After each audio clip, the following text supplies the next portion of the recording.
Ciao a tutti, in questo video tutorial vi mostrerò come realizzare da soli uno strumento molto utile per chi utilizza colori acrilici per colorare i propri modelli. Sto parlando della Wet Palette o tavolozza bagnata. I vantaggi principali nell'utilizzare questo strumento consistono nel fatto di poter conservare a lungo i colori, permettendoci così di dipingere il nostro oggetto in tutta tranquillità, senza preoccuparsi che il colore si secchi nella tavolozza. Inoltre, una volta chiusa la Wet Palette, potremo conservare il colore al suo interno per alcuni giorni. Questo ci darà il grosso vantaggio di risparmiare denaro, eliminando gli sprechi di colore.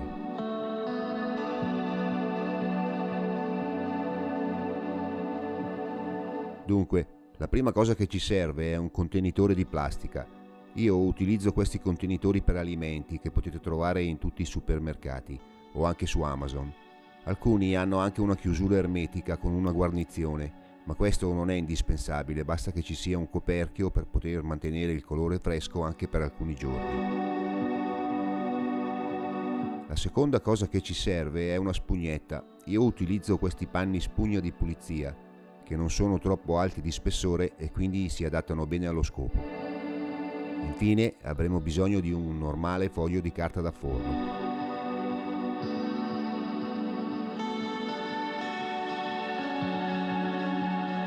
Bene, per prima cosa vado a ritagliare la spugnetta per adattarla alla forma del contenitore.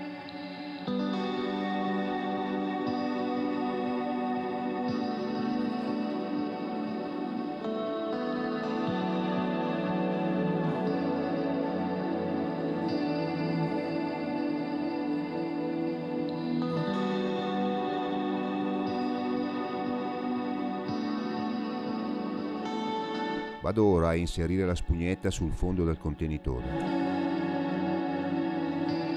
A questo punto possiamo versare dell'acqua fino a quando la spugnetta non sarà inzuppata per bene. In questa fase è preferibile utilizzare dell'acqua distillata, in quanto essendo priva di impurità, mantiene meglio la tonalità del colore.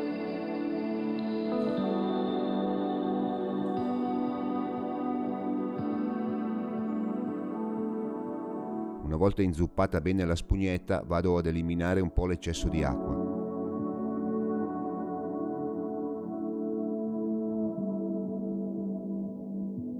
Vado ora a ritagliare un pezzo di carta da forno.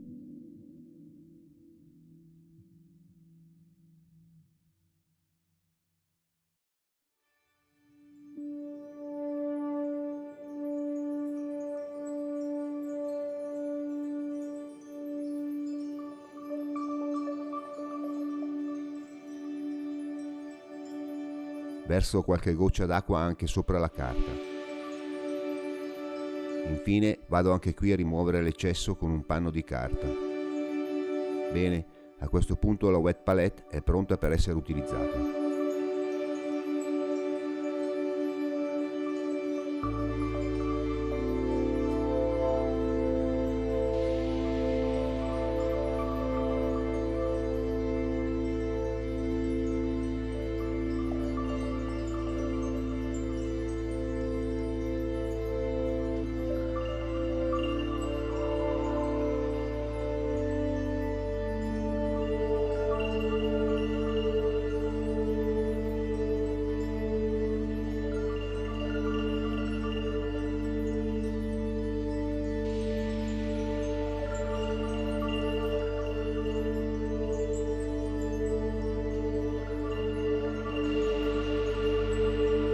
Una volta terminato di utilizzare il colore, vado a coprire il contenitore per preservare il colore e poterlo riutilizzare così in seguito.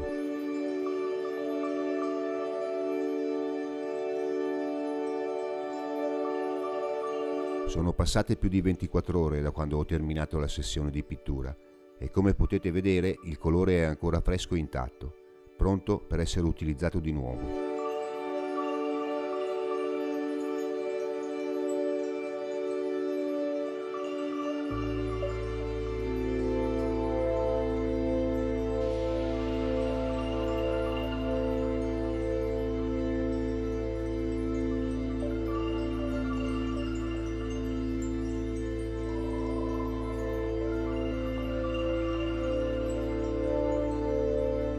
Bene, il video si conclude qui, spero che vi sia piaciuto e soprattutto spero che vi sia stato utile. Un saluto a tutti e a presto con nuovi video e nuovi tutorial. Ciao!